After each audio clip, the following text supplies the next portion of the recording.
MTVJesse. What's up, boys? Wow. Thank you for coming on. Of This course. is huge. Yeah. Why MTVJesse?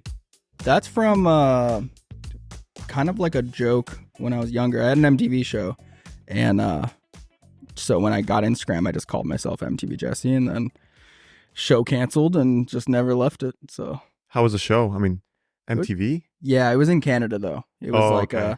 it was like a low budget jackass, kind of just like me Okay. and my friends around lighting ourselves on fire and No way. yeah. How old were you?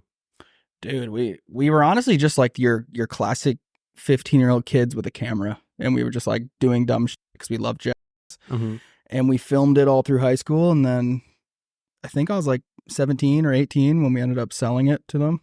No way. So you didn't like publish it on YouTube or the YouTube probably was it around? YouTube wasn't like you couldn't make money on YouTube, but I actually Okay. was just talking to my buddies about how we actually were uploading like a weekly video of us all just like doing the show basically when we were Mhm. kids, and I was uploading it like every week, and it was getting like 5,000 views a video. This is like 15 years ago or something. Wow. And like I was like just talking about how like it's crazy if like even the MTV show I actually Mhm. just kept doing that, it That- probably would have like been pretty successful. Like Easily. How do you sell a show to MTV? I mean, at 16, 17.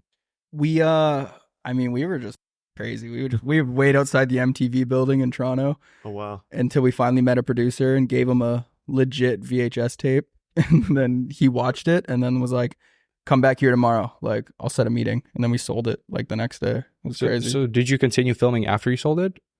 Yeah, we were still I mean we were doing it like pretty weekly, but they kind of came in and like packaged it, Mhm. probably something we didn't know how to do, so they would like shoot interviews of us setting up the clips, kind of like Ridiculousness or something like that. Mhm. So we were shooting all that stuff, and then they weren't going to buy a season 2 off us or anything, but I remember the producer was like, because I think it was like they didn't want to be liable, right? We go get hurt, Mhm. they're like, we can't back this. But he was like, behind the scenes, he's like, if you guys just go shoot a season 2, like we might air it, that kind of thing. So we just started filming it.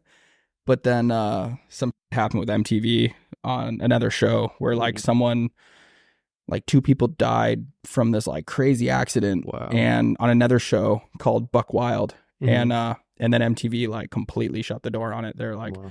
nothing that can like be dangerous. How big was that bag? So small, like Really? because you got to think you're like a 17-year-old kid from like bump nowhere. Sorry, I don't know if you can swear, but Good. middle of nowhere, and MTV's huge at the time, and they say you can have a TV show, you can be the next Jack kind of thing. We're not like, oh, time to put on the business hat and like get as much money as we can.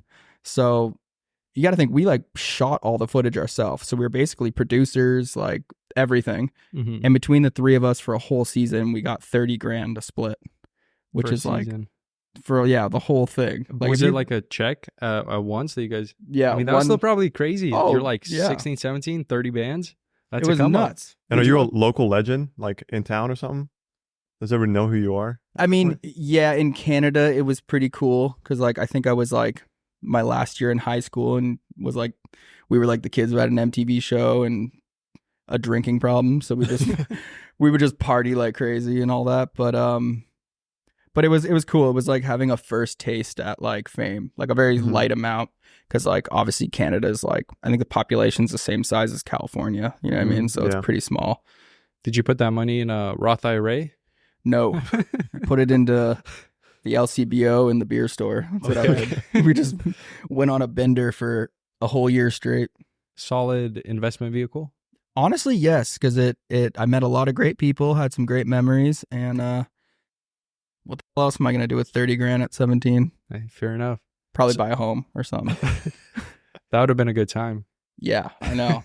But hey, how do you transition from that to Nelk, right? That was the next step.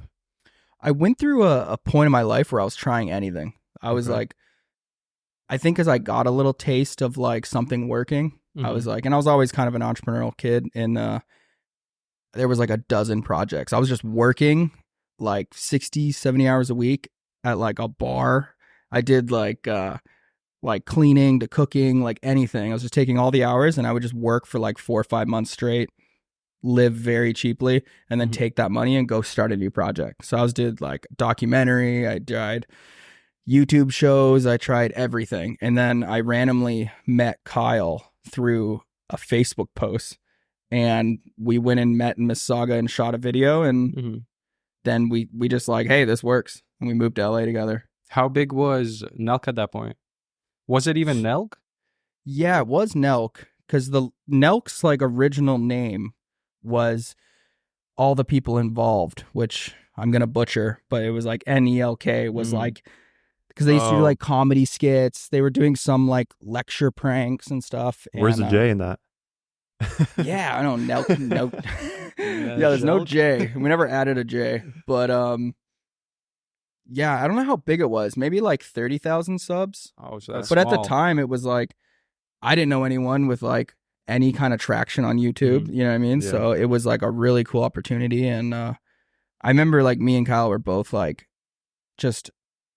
we were so intrigued by the fact that you could make money shooting videos and uploading them on YouTube. Like, it was just like, I've heard Kyle talk about this tons publicly too, but it's just like, it blew our mind that you could just like make money doing that. And like, we never stopped really, you know? That's fair. But how were those like early days of Nelk? Was there any money at all? Because you're saying you were making money off of it. You're shocked by it, but at 30K subs? Very little. Very little? Was, I was still working full time for probably the first couple years of Nelk. I was working in Burlington, and but same thing, just like you work hard to get a chunk of money.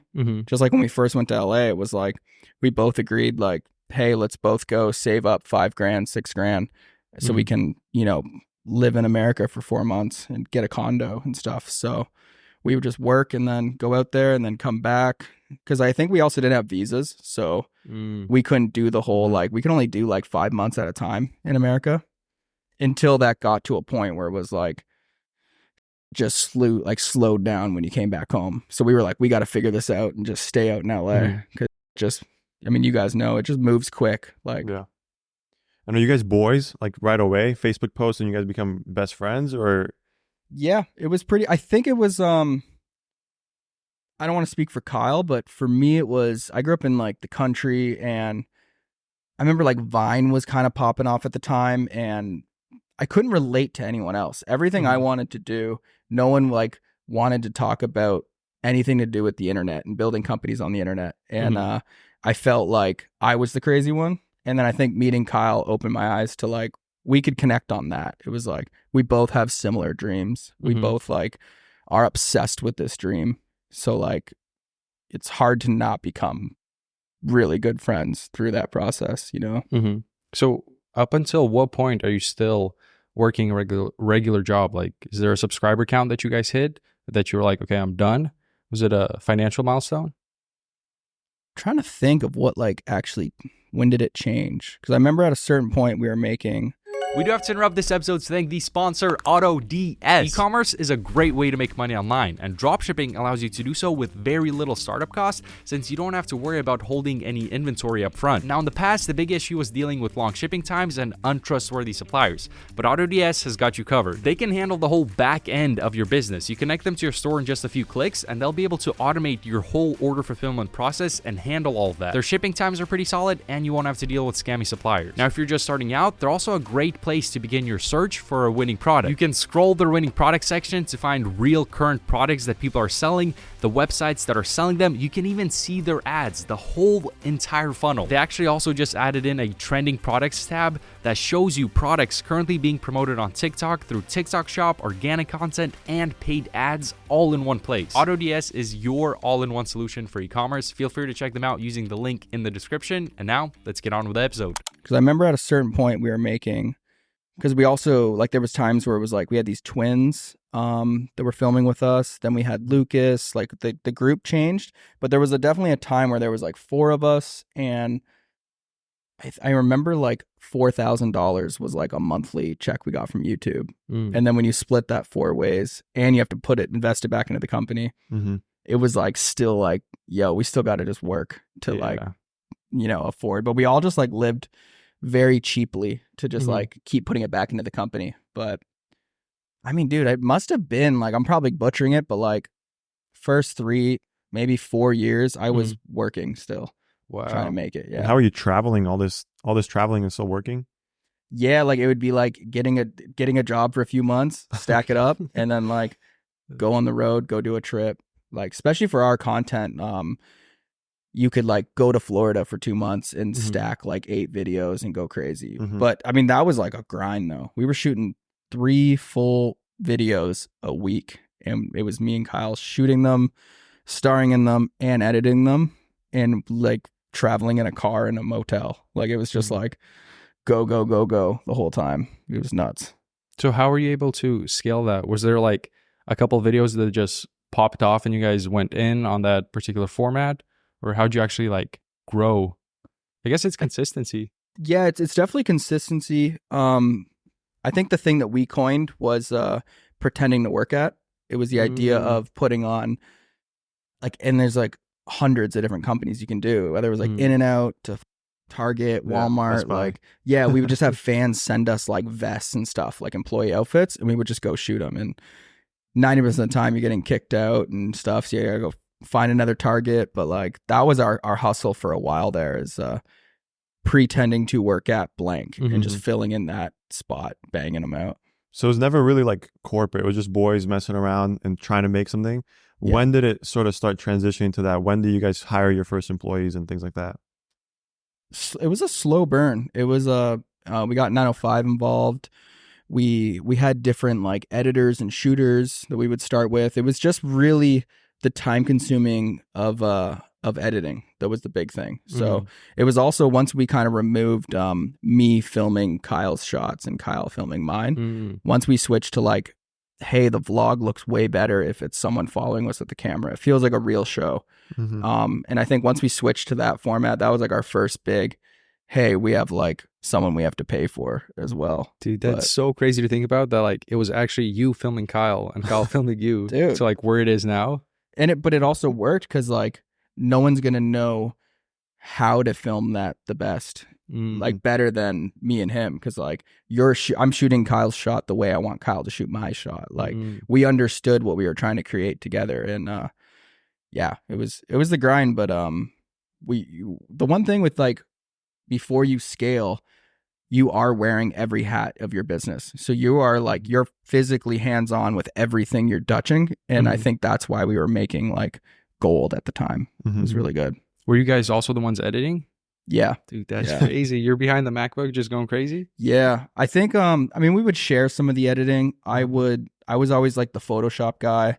So I would be doing like any graphics or thumbnails and stuff.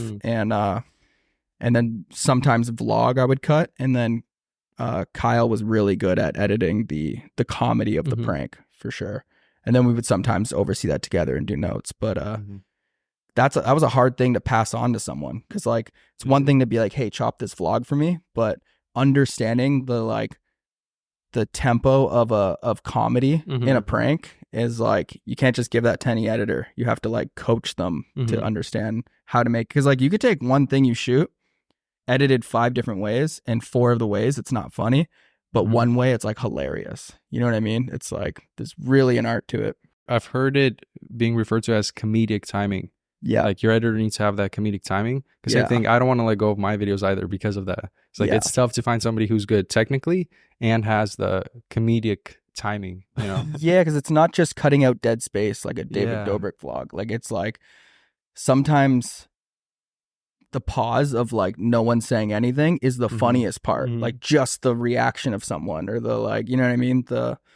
I haven't been in the game for like shooting prank stuff in a while, but yeah, it was, I mean, even up until doing or like the last few years of Nelk, always had to still be very involved in the editing, at least like giving notes and being over their shoulder. Yeah. So at what point do you guys start thinking about how do we monetize this and like branching out with your methods of monetization?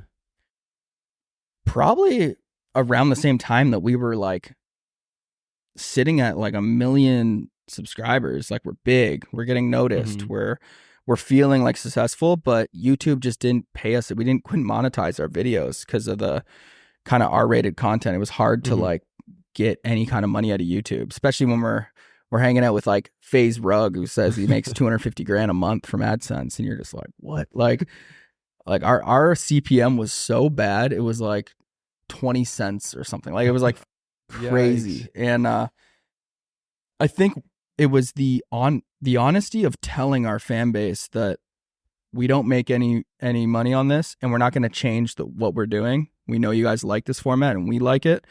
So we're making a brand and coined Full Send, and that's why the clothing took off like it did. I think because it was a part of the culture that they were buying. It was like, oh, I like the brand. I like the pieces they're making. I love the frat style. But the other side of it is that I'm wearing this hoodie because I'm supporting these guys that I like. So I think that we have to give a lot of that credit to the fans that we're buying to support at the time. Yeah. Did you guys come up with Full Send? Like, was it a phrase before you?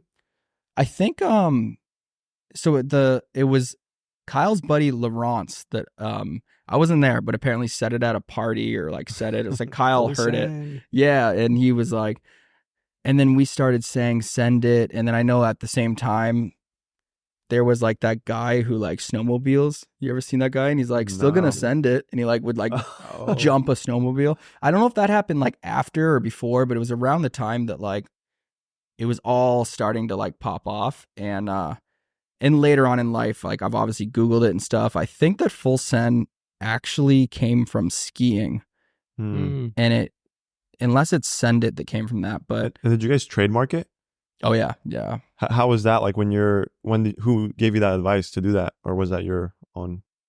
I don't know if someone told us or we just decided to. I know that could have been like, a big mistake if you didn't. You know. Well, I think we did do it late in the game because this is a little behind the scenes of it, but like I don't know if it was the trademark or it was fullsend.com, the website, but these two lawyers in New York owned it. It was like the worst people that could own it, and we ended up paying like.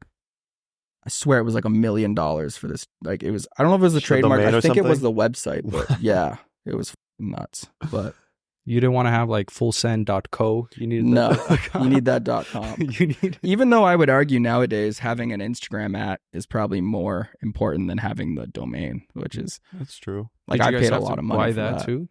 The Full Send, yeah, but I don't think it was too expensive. No, you know what it was? It was we were talking to the guy who had it. I think he was a fan and we bought it off him. Okay. If I'm not mistaken. What are some other ones that you bought? You said you have some experience with that?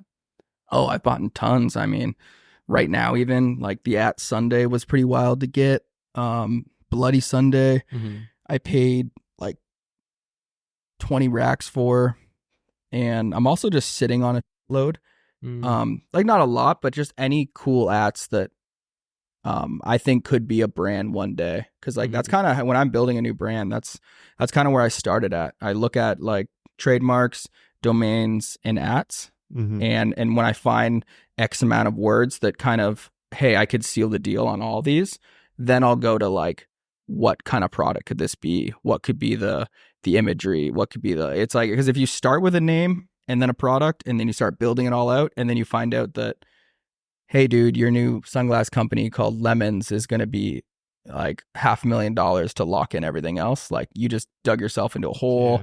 Yeah. You've spent design work. You've got everyone in on this name. And now it's a lot harder to change that name now that it's complicated, you know? So you lock this in like way ahead. You're buying domains just whenever you have a random idea? Yeah, wow. Exactly.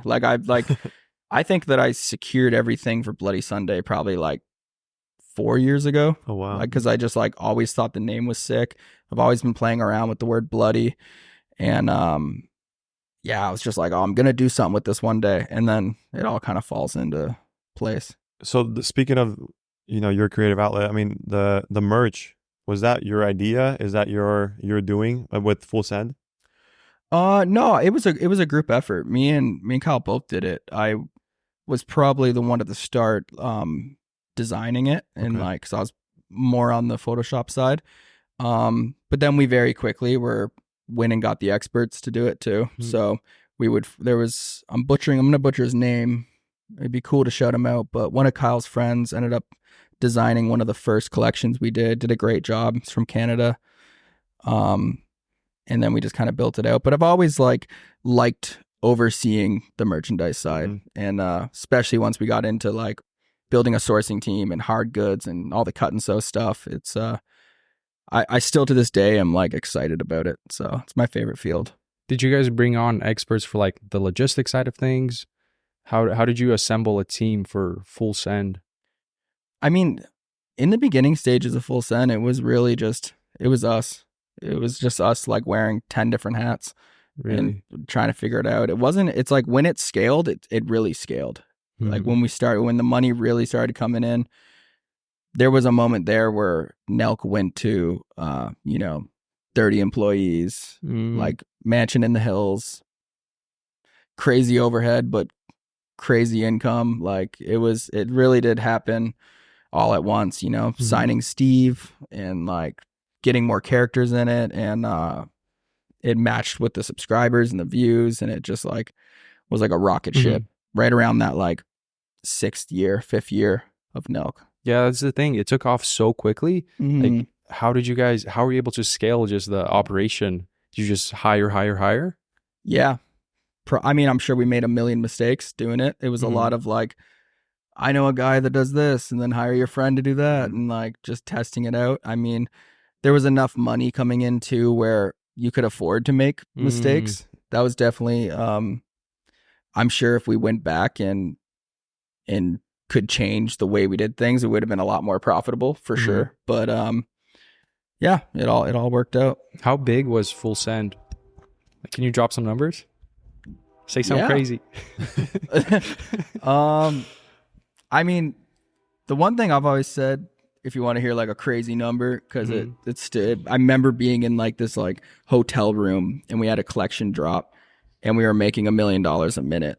Like literally, like I remember looking at the clock and then looking at the Shopify, and it was literally like numbers and then like M, and it was just like going up like on the minute, and I was like, this is wild. Mine only, like drop style, it might only be 15 minutes for everything to sell out, but like, yeah, that crazy, like I think I saw like almost 400,000 people were live on our site at once. Like, wow.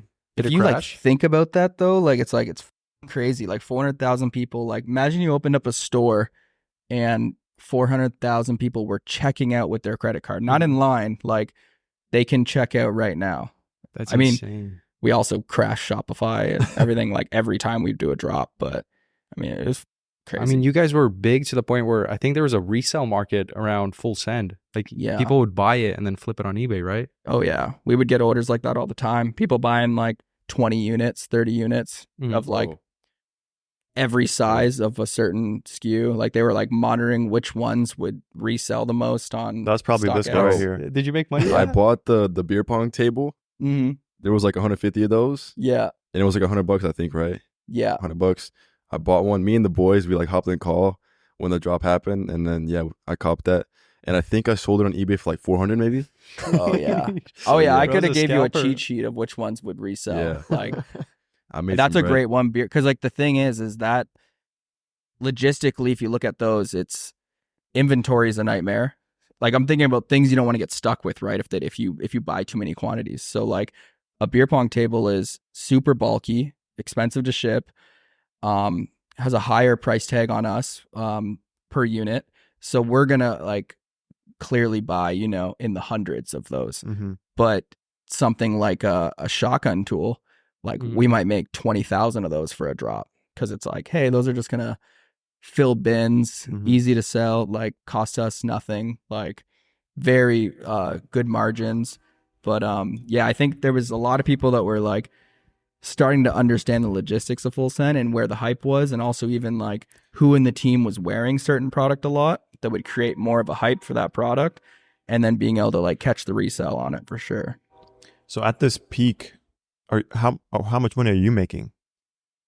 Quite a bit. At a certain point, we were doing like a percentage, because like we never paid ourselves for like years, and then eventually we were like, okay, we need to make sure that we're gonna. I remember I fought for it a lot too. I was like, we want to make sure that we're like, because we're spending so much money too. So I'm like, let's just make sure that like, a percentage of this is going into a bank account for each of us. And so we just figured out a certain percentage, it was still a low number, but at the scale we were doing, it was a lot of money coming in for sure. And we rode that for like a year or so.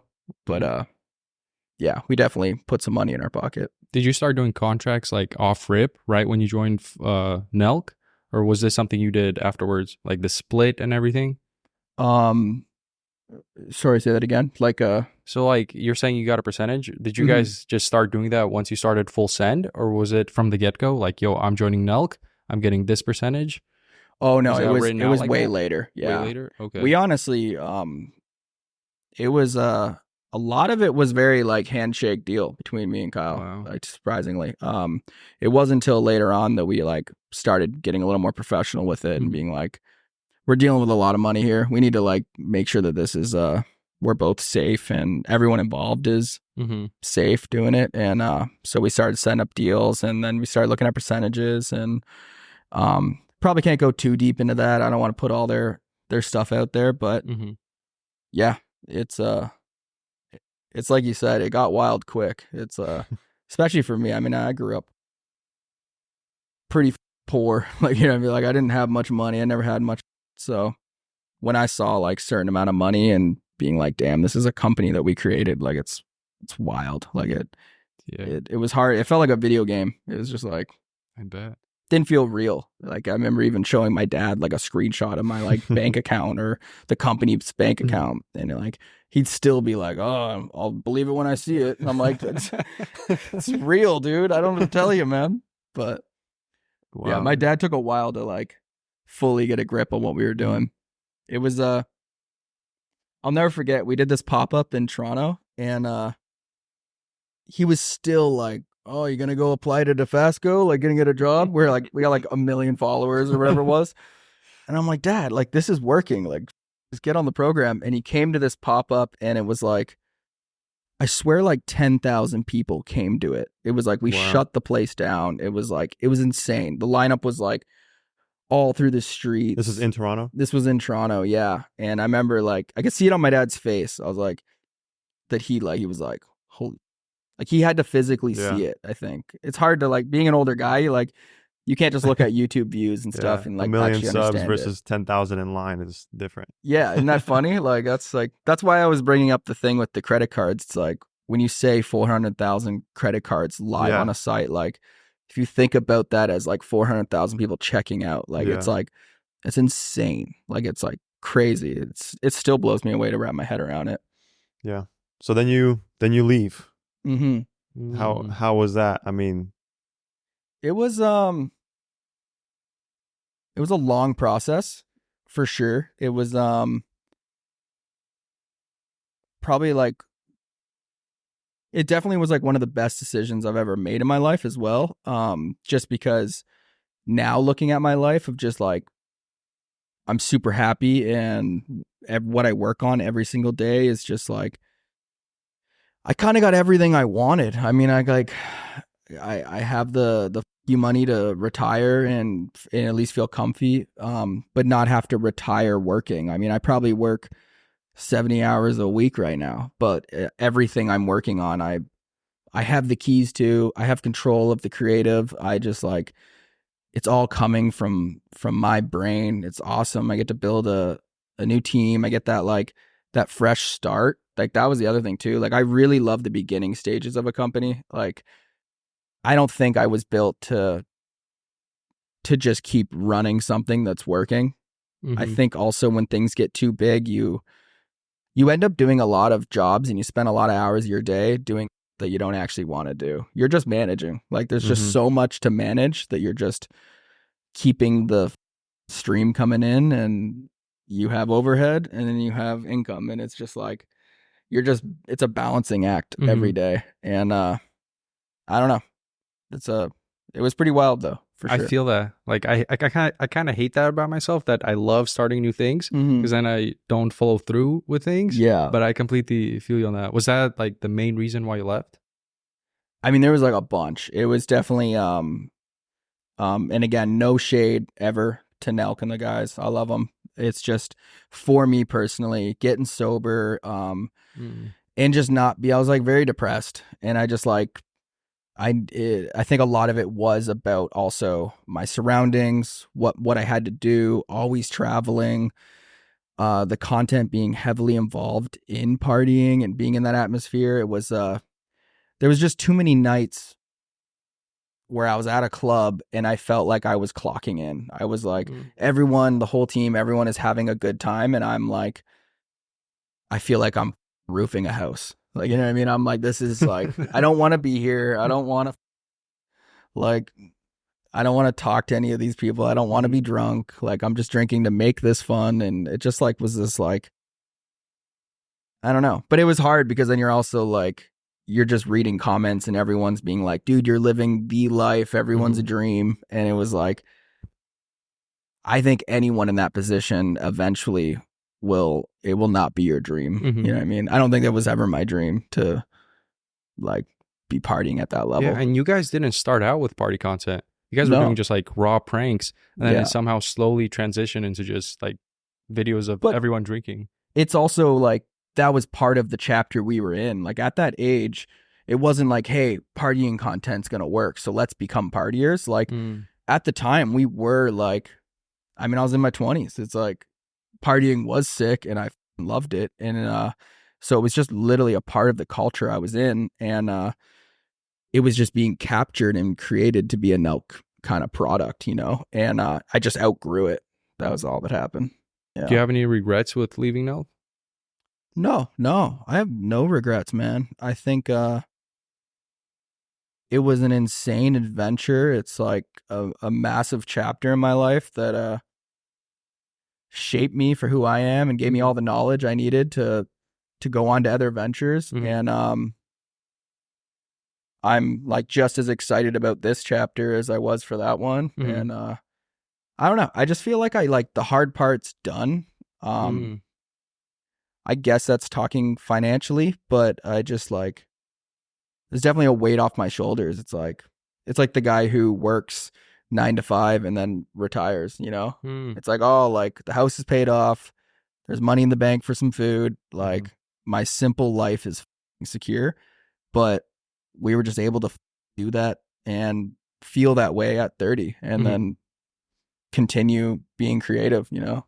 Yeah, you can kind of feel that energy when you walk in here. It feels like it's a very healthy environment. Like you got the gym over there, you got the sparring. It feels nice. I can see what you mean by that. Yeah, it's everything here is like, that's why we're also not scaling fast here. We're like not like because we've gone through parts where we're building out the studio and all that, and we've had to like hit the brake pedal a few times just to be like, we don't want to forget why we're doing this. Like we're building a great brand and we're building cool products, but we're all just like, we're just building like the cult. I hate saying the word culture so much, but like it's true. It's like the culture of the life that I'm building here with these friends and this whole team that's like a family, and all the things that we're all into. It's very similar. And if we hire someone that's into a new thing and then we all pick it up because we think it's cool, it becomes the culture of Sunday. Like it's not like we only hire certain people that are into like sparring, skating, and working out. It's like we just all are kind of like, it's like becoming a big friend group. It's really cool. But what is it? What is Sunday? I have no idea. Okay. I was actually going to ask thought it was you a guys. cool name. Basically, Sunday, it all stemmed from building a catalog. That's like the main thing I would say. That was the first goal. With everything you're seeing with the Pantone, it's basically just we're re-engineering the wheel of, you know, the American Apparel and Gillidan and all these like companies that make all the catalogs that all the brands use. Basically, when I've been building companies over the years, there's so many silhouettes that you can't go get, or they're shit, or they're price pointed horrible. Like, so we started sourcing our own stuff, even with Full Send. And I just wanted to kind of redo that over the next 5-10 years. And give it a more modern, cooler feel, like the same way we make like Toofers or the zip up that I had on, like just certain styles that I think are missing in the industry, but we think are cool. We'll, yeah, can you actually bring my sweater? I'm pretty cold there, bud. Sorry, this is my assistant. All right. So what's going on here? Just getting a hoodie on. Pull the back down, Steve. Up or down? Down. Okay. So you're really living life. I mean, just everything done for you. Yeah, this is new. I've never had this. But, Wow. Okay, it's good. It's good. Do you guys want any food or drinks or anything like that? Good. Be all right. Sure. Did you offer them anything? Some chips. Oh, you got the good. I love these. Wildy? These are good. They just sent us a box. Really? Yeah. Wow. I they're love great. the buffalo and the queso flavor. Yeah. Yeah, that's what we said too. Yeah. Buffalo and the queso is the best. That's crazy. The one made me like throw up. Which The one? waffle and It's sweet. the weird sweet. I didn't It's like it. Fake sweet or Dude, something. I've like been binging on these. Really? Like I'll smack on a. I'm not gonna reveal how much I eat them, but it's crazy. Coffee. Thank you, sir. You guys did your research. He loves those chips. He loves coffee. I mean, I don't know. There you go. Did you just give him black? Does he want cream? Happy dad? Okay, No free thank you. promo though. So I Can don't you know. tape it? Can you tape the happy dad? Because we can't have the logo. You can't. Just get it out of here. Steve, come here for a sec. Sorry, guys. One sec. Can I drink this? Bro, I don't know. It might be like the spit from the chew. I've seen him holding it all day. Is it coffee? It's coffee. Thank It's you. coffee. all, All yeah. right. Is it good? Sorry, what was the question? What were we on?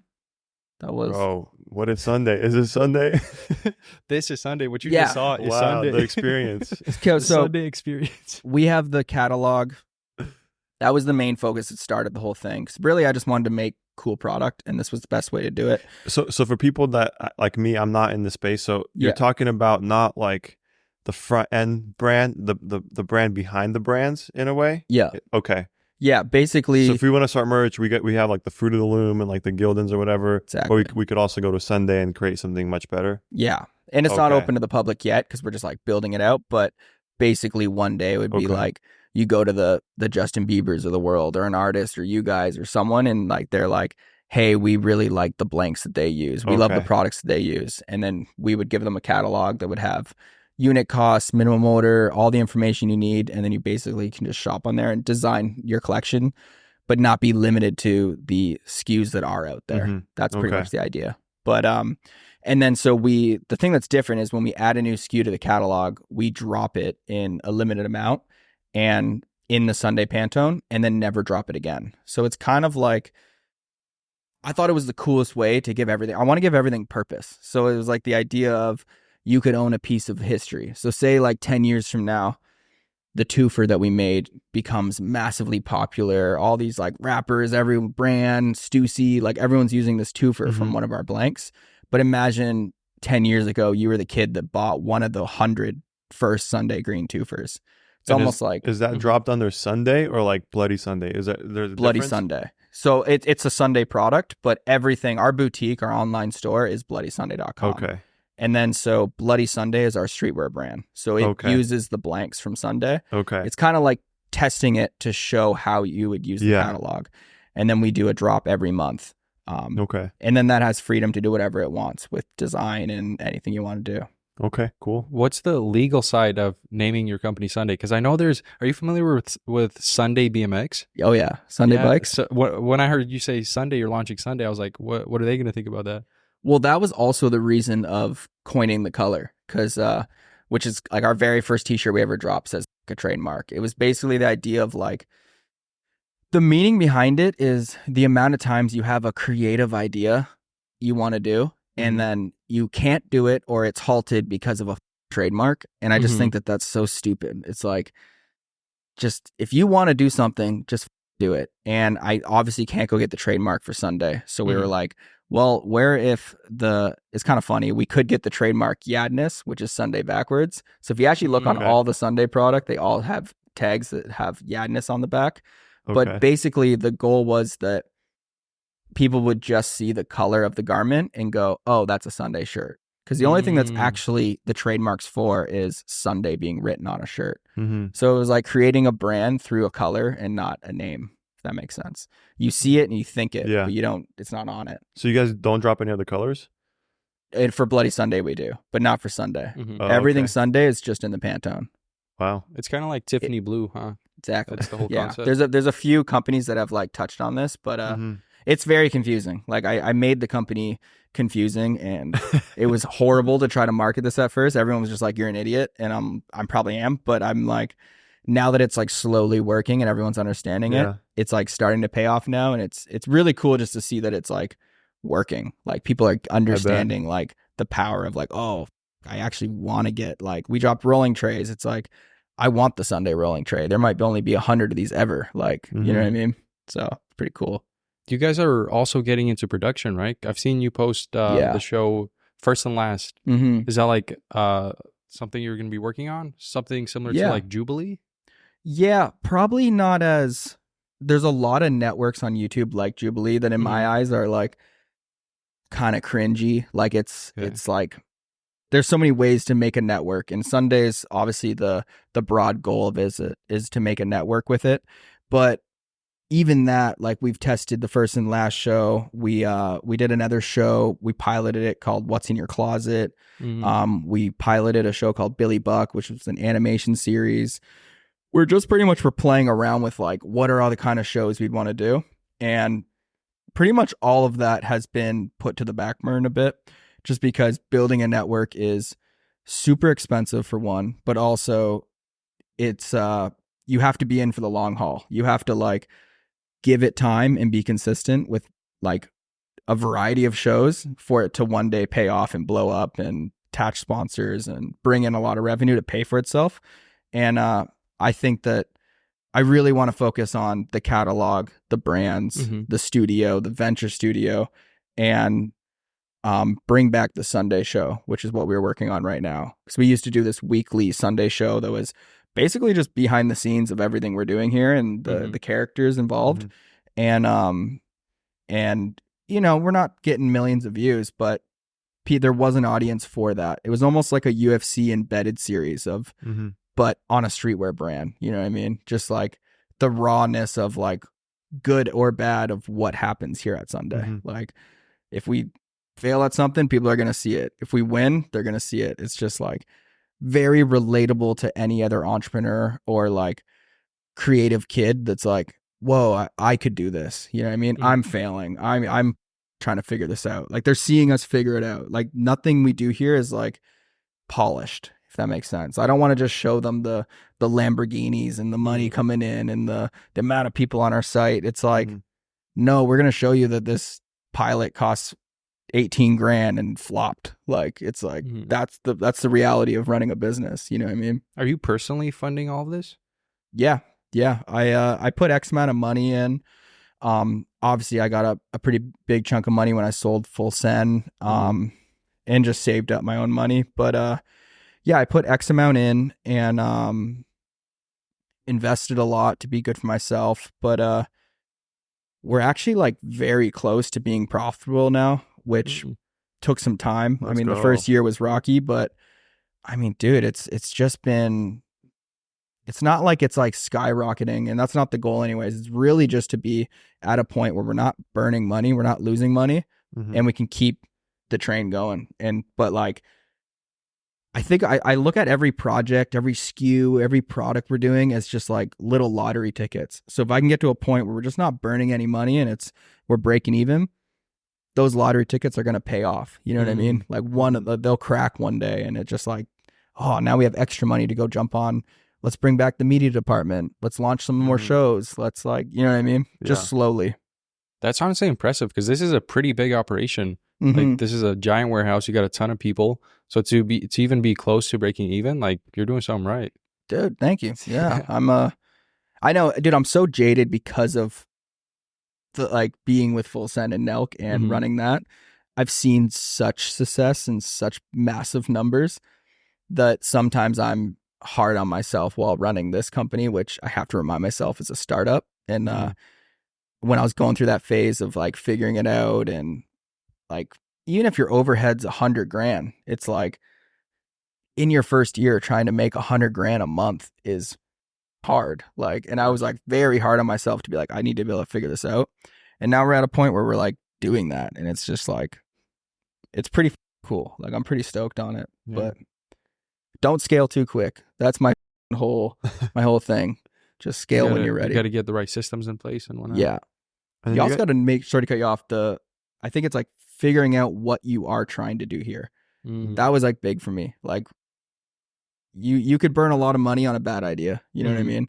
It's like, I'm glad that we took our time and figured out the sauce before we like put it in the pasta. You know what I mean? There's a little metaphor That's a for great you. way to put it. Yeah. Clip that. That's a Gary new one. Vee. That's a new one. Yeah. No, but I was gonna say you guys had a thing with Zoomies, right? Is that still Yeah. going on or? Yep. Yeah. Probably launching in like 2 to 3 months. All Wow. 600 stores. We got a brand new brand called Some Kids, which all birthed from the idea. We were literally having a conversation about all the kids that like with what we're doing here, but can't afford the price point that we're at because everything's higher quality, or because it's limited, can't get the certain product in time. You know what I mean? So we were like, we want to make a sister brand that's under the same culture and the same design team, but a printable brand for retail. And so it's the same energy as Bloody Sunday, but yeah, just like at a price point that like 15-year-old me could go to the skate mall. shop and go grab a tee. Okay. Yeah. That's massive. Yeah. How did that come to be? That was I mean, I've always wanted to do it, and then once Zoomies hit me up probably about 6 months ago, and I told them that there was a brand I was actually working on, and I don't know, like some of them were just fans, I guess, of past that I've done or knew about me, and they invited us to go to the headquarters and we chatted it up, and then it was a quick process. We started building out a marketing plan and the future of it, then send them a line sheet, and like literally like a couple weeks ago they just made an order and it's going through now. So Wow. yeah. So are you guys more corporate now? You know? Yeah, we're corporate. Getting corporate? We're getting corporate. You're not a local, huh? No, man. I might have to like, I think the day that I'm wearing a suit to work, I'm Okay. I'm just gonna quit right there. Just You know what I sell think this. it is? I think it's when you get an HR team. Oh yeah. I think that's the ultimate corporate move. You can't give your employees a place to go vent to. You can't do that. If someone has a problem, they just go spar on the mats and figure it There out. you go, thug it out. Yeah. Fair enough. How is that that transition from leaving Nelk mentally? Because I know you're going from like this insane lifestyle of just like partying every night. How was that? It was like a breath of fresh air, honestly. It was because even when like when I was living up at this like mansion in Hollywood with the guys the last year I was there, and living with like 15 people and your house being the content house and all that and parties and all that, like there was a lot of nights there where I was like, I turned my bedroom into like an apartment basically, because I would just live in there and watch movies or work on my computer, or I had a tattoo studio. Like I was like, I like liked my own space. And so the second I transitioned to my own place, my own company, going where I want to go and not in that party atmosphere, it was kind of heaven to me. I kind of became a bit of an introvert, like to the point where I also didn't want to deal with like getting noticed. I didn't want to, I think I lived such a high pace life that I enjoyed the quiet for once. And even just recently, I'm trying to now get out of that a bit. And, you know, I have great friends here and a great team. I live by the beach, like getting out of my comfort zone and kind of going back out there. It doesn't mean I got to go to a bar and get hammered, but just like, yeah, don't be afraid of the world either. It's like, it's kind of dangerous to spend too much time by yourself, I think. It's a little, like, you don't want to get comfortable there. It's a little dangerous. Yeah, And you're still sober? Yeah. How long has it been? Like 3.5 years, I Wow. think. It's been a while. When was the last time that you drank? Last time I drank was in Vegas for one of the full send drops. And I had like, I already quit for a month. And then I just like had 3 drinks. So I wasn't going to like quit drinking. I was just like, oh, I want to take 30 days off. And I don't know if it was just from drinking for a decade so heavily and then stopping. And then I had 3 drinks that night. And I just like, my brain like melted. I just like, I had a panic attack. I couldn't breathe. I was like in my hotel room, just like freaking out. Oh, wow. And it kind of scared me straight. I was just like, yeah, I think I'm done. Like, I'm like, I don't need this anymore. So a month turned into a year, and then like a year turned into 2. And then even like right now, I'm like, I'm not even like trying to be sober. It's just like, it's just who I am. I wonder if one day I'll like break the seal and be able to just like have a drink, you know? Mm-hmm. But I've talked to my dad about it, and my mom, and I don't really know what it'll be, but I guess it's just like the certain day will come where maybe I'll never have a drink, or maybe I'll just be like, I'm going to have a beer and, you know, cut the lawn or something. Like, just like have a beer, you know? Wow. What sparked the initial, because you said you went sober for 30 days. So what sparked that initially? Was there like a big event or anything? I think it was a bunch of wake up calls that probably led to it, with health and with just, you know, a blackout drinker. Like I was never like an alcoholic where I needed to drink. Mm-hmm. I wasn't like, oh, I got to have a few beers at the end of the day. But when I did drink, I was a people pleaser. So I had to like, I wanted to impress everyone. So I would be the guy slamming a bottle of whiskey or shotgunning 10 beers and breaking it over my head. Like I loved being the like crazy, oh, I'll do it, like say yes to everything. And I think that was my issue, to just like, I don't even remember what the question was, but like, well, you answered it. What Did I? sparked that? What sober sparked? streak? Yeah, it was, and then it was like there's a lot of that, like, I mean, getting arrested and going back to Canada for like some prank, and then just like a lot of stories of just being drunk and getting in trouble, and the anxiety I would get, which is another play on why we named the company Bloody Sunday, is that Sundays, like you guys have heard of Sunday scaries and all that, like Sundays were horrible for me. I would just be like, my skin would be hot and red. I would just have so much anxiety from the hangover and blacking out and blah, blah, blah, and just running so high and then just being like so still. It was an awful feeling. And I definitely don't miss that, because like now Sunday's my favorite day of the week. I love Sundays. I mean, a lot of people come to this realization when they find God or something. Did you go through that? No. And I'm honestly surprised that more people haven't, like, it almost looks like I'm like the guy who found God and like was like, ooh, like the brand fucking name too, Sunday. It's dude, like I know that too. Sunday. I was like, oh no, man. everyone's gonna think I'm sober and now I found Christ or something, but like that never happened. Just love Sunday. Have you dabbled into it? No, I'm not. I don't know why. I've no hate against anyone who's religious. I just like, it never connected to me, really. I think I'm like my brain just thinks very like, see it to believe it, or like, I don't know. Like a religion to me, like I understand it and I think it can help a lot of people. And I think if you use it as a tool, it can be great for you. I also think it's great if someone actually believes it, but I just like, for me, it was knowing that it probably, anything that like feels good to say, like God's looking after me or any of that stuff. Like if I know it does something for you, it almost like screams to me. I don't want to offend anyone by saying, I'm just trying to explain why I'm not religious, but it's like, it's hard for me to wrap my head around it being a real thing. I don't know. I don't know. Are you guys religious? Yeah. We're all Christian. I'm sorry. No, you're okay, man.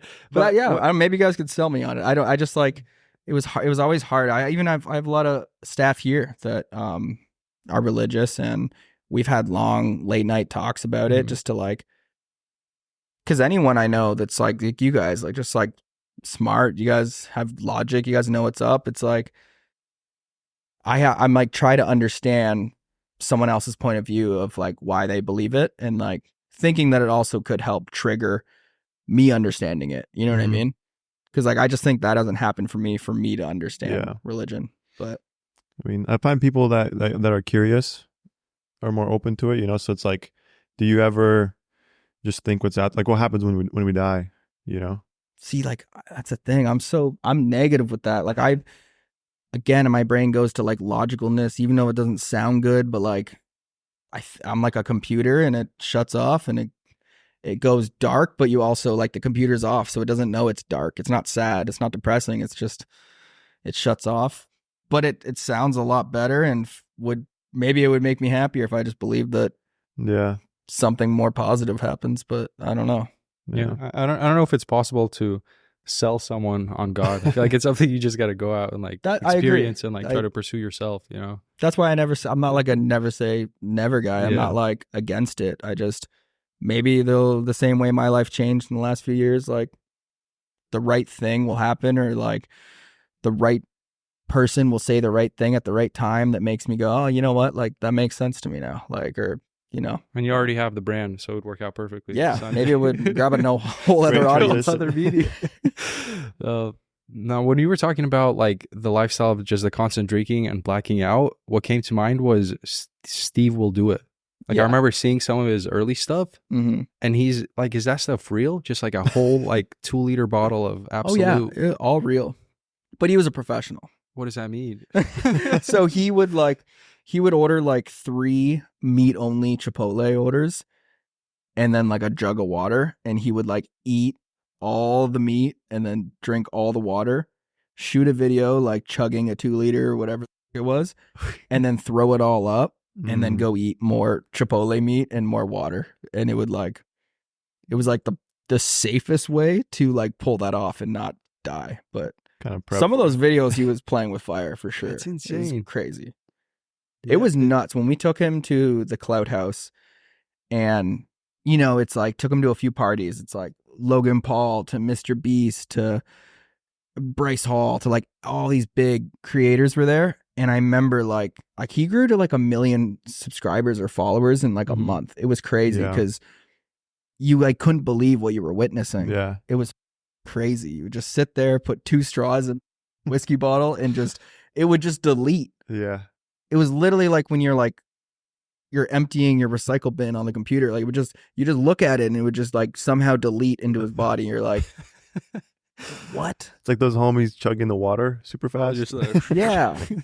Or those hot dog guys. Yeah. Which is awful. Like they dip it in water and like it's not even that enjoyable. with alcohol, it's nuts. And how was that transition for you? Because you went from like a rock star lifestyle to just more normal in a way. Like I've seen something about you bought a house and you're like remodeling it with your bare hands. Yeah. Like that's sick.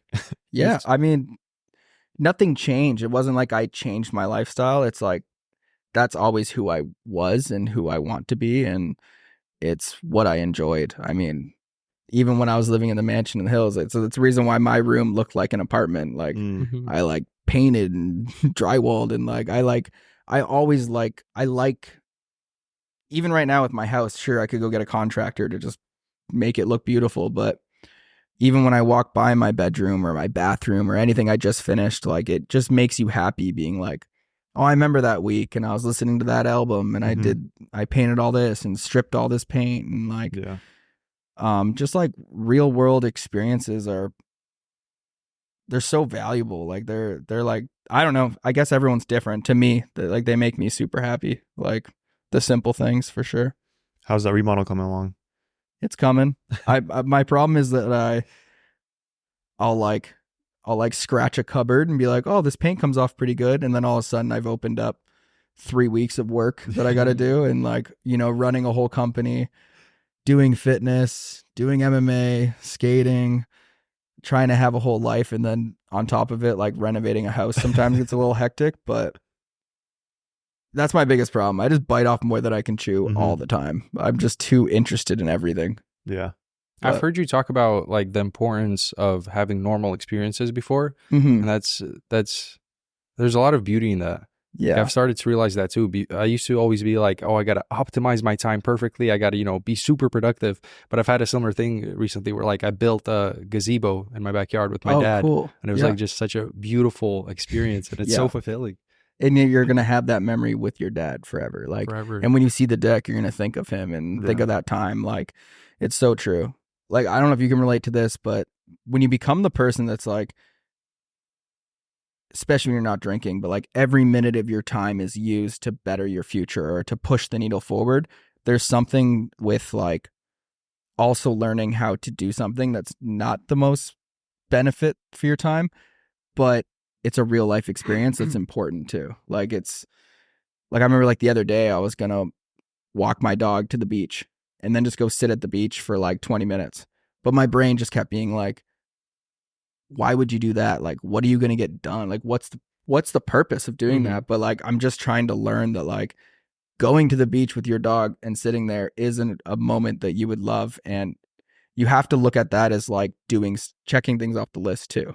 Like doing things for yourself and just doing things that don't just like put more money in your bank account are important. You know what I mean? It's like something I'm like learning how to do recently for sure. You have to convince yourself like to do those things. Yeah. I think what I do is cause I journal every day, and I notice that I'm just like whatever it is percentage happier when I am doing things like that. Just taking time to do nothing, you know? But So what does your day look like?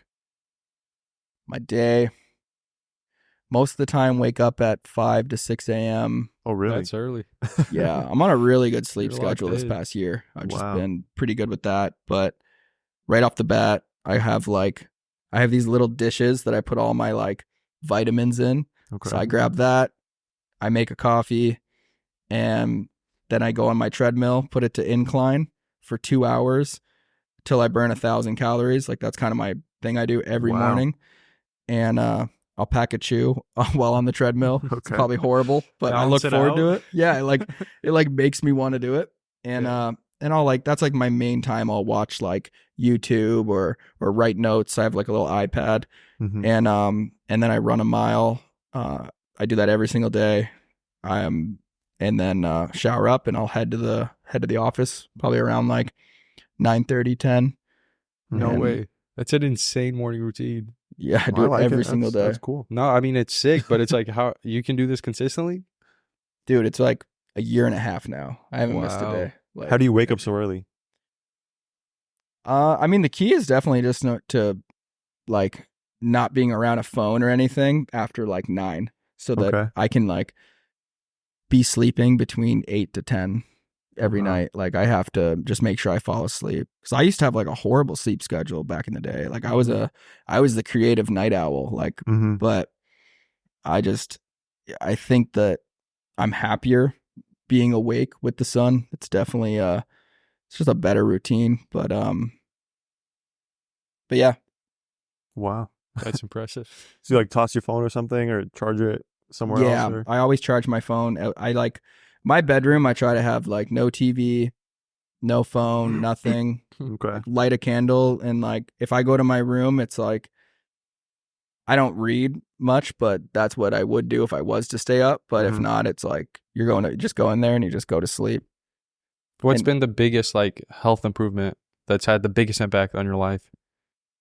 That's hard.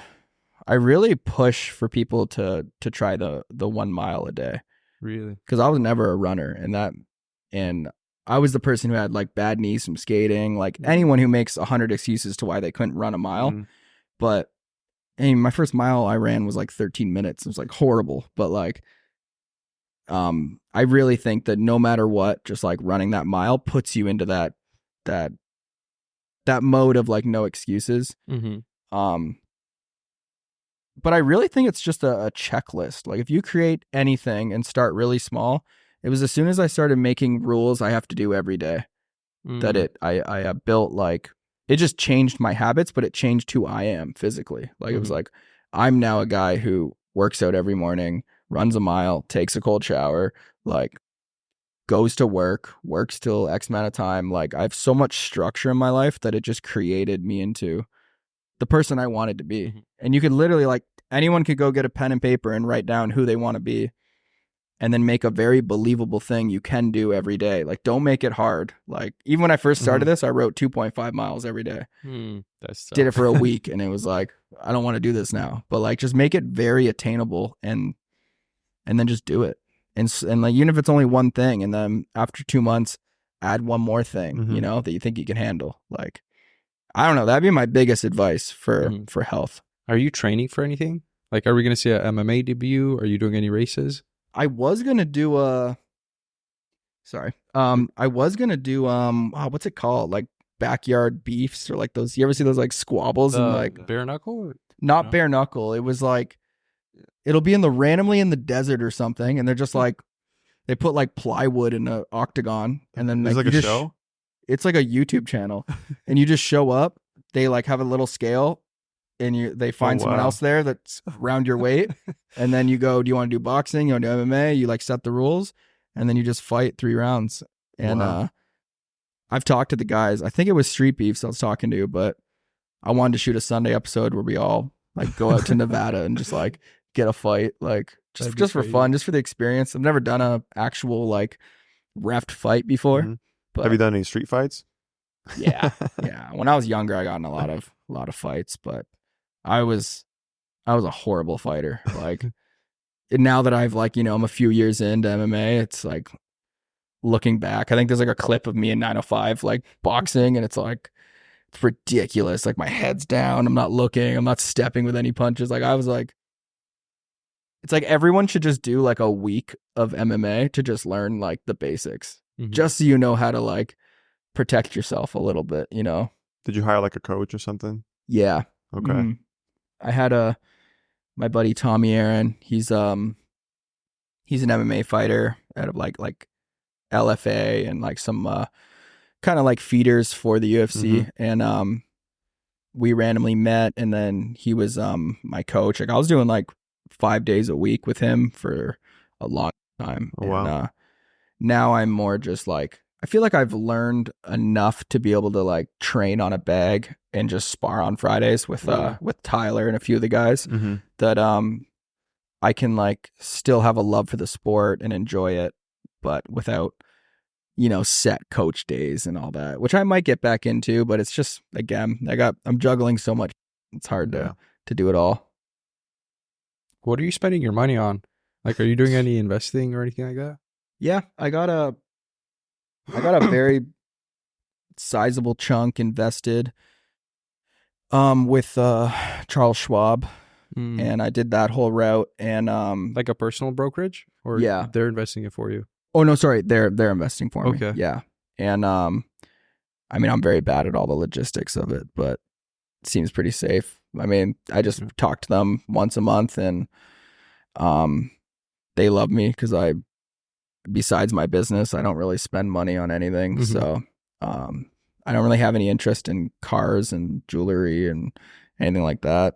I feel like the most thing I spend money on is probably plane tickets and my home. I could see slowly spending more money, and just it's different when you own the home. You're like, oh, I can invest into a $50,000 backyard because it's like it's only gonna raise the investment that I own. It's like I never have to move away. Like it's mine. Like, so I'm not afraid to spend money on the home. That just feels like if I want it, I'll just do it, kind of thing. Fair enough. Tell me about you guys. How much do you know? Not a Not lot. much. Yeah. This is the star of our show. He's the star? Yeah, he. You want to tell him about Yeah, your story a little bit? I have a YouTube channel because you were saying you found us from the podcast, which is Mhm. insane. But I have a YouTube channel outside of Nonchalant that has like 1 million subscribers. Oh, okay. Yeah, and it's all about like 1.5. I don't know if it's 1.3, but it's like business entertainment. So I try to create business related videos in the business niche, but make it entertaining enough for like a broad audience. Oh, And cool. just kind of get people in the door, and then they can maybe go and look into more niche stuff. You just kind of make business entertaining. I see. Yeah. Cool. And So we- this isn't the main thing. No. Really? Yeah. I gotta check this Yeah, out. and then we met through the e-commerce type of stuff. Okay. And then that's my brother. So Oh, it's a cool. little bit more mysterious. mysterious. Yeah. He's nonchalant, the nonchalant king. But with the podcast, we're more trying to just like have business be entertaining a little bit. So we're having like normal conversation. I don't think this was too business Yeah. oriented, but there's a little bit of that in there. Yeah. That's kind of where we're going with this, No, it's a good mix. I mean, I think Yeah. it's the best way to make a business pod is like show that like you can talk about the business, but make it entertaining and relatable. You know, just lay back, it's dope. Which episode did you find us from? Was it like a short, or was I it like can't remember. No? No, Yeah, I'll look okay. on my phone in my history and see if I can send you guys. That's crazy. I'll definitely check it out Yeah. though. Yeah. The other channel. So what Yeah. would that be called? Just your name? It's my last name. Yeah, Biaheza. Biaheza? Biaheza. Biaheza? Biaheza. Yeah. You have to like pause? Biaheza. Biaheza. Biaheza. Yeah. Got it. Can you say my name? Sebastiani? Sebastiani. There, you nailed it. Sebastian. Jesse Sebastiani. Where are you from? Yeah, true. I'm from Canada. Well, is that a Canadian? I know you're from Canada, but my bad. Where does that last name originate from? Oh, that's Italian. Okay. Yeah, that's from my dad's side. Do you guys want to know what really happened? With Nelk? Do you want to know what really happened? Yeah. Yeah.